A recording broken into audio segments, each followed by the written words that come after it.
بالنسبة حق يسمونه قصة بابا نويل. أخطر شيء في حياة بابا نويل، أخطر شيء، وحنا بهالطريقة نثبت أن شخصية دموية أصلا، أنه شارك وكان في مؤتمر يسمونه قينية.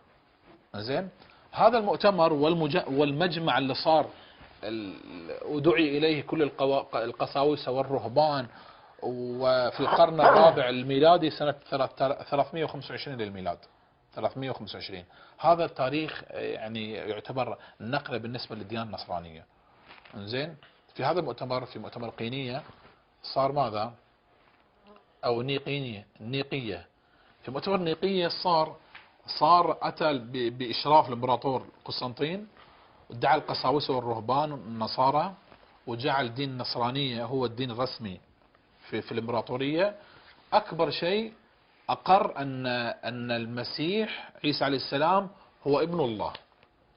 طيب، لأول مرة يعني يتم إجبار الناس النصارى، حتى النصارى إجبارهم على القول بألوهية المسيح وأنه ابن الله.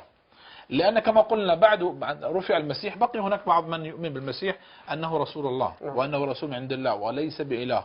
افترقت يعني النصارى، منهم من قال أنه الله، منهم من قال هو ابن الله، منهم من قال هو يعني ثالث ثلاثة، منهم من قال أنه رسول الله. زين، ففي فرقة كانت مؤمنة. وإلى القرن الرابع الميلادي، إلى عام 325 كان هناك أناس إلى الآن يؤمنون بأنه فقط نبي. لكن بهذه الطريقة استخدمت الحكومة الرومانية كل وسائل التعذيب إلى مستوى الحرق. أحرقوا من يعني لا يؤمن بقضية ألوهية المسيح، ففعلوا أفاعيل كأنها محاكم التفتيش، فقضوا على كل من ينكر ألوهية المسيح. فصار بعد ذلك القول الدارج عند النصارى كلهم أن المسيح ماذا؟ ابن الله. عرفت؟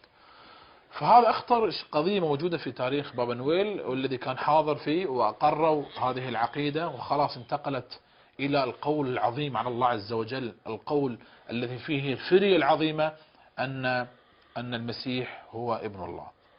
طبعا الآن عندما نعرف هذه بعض الحقائق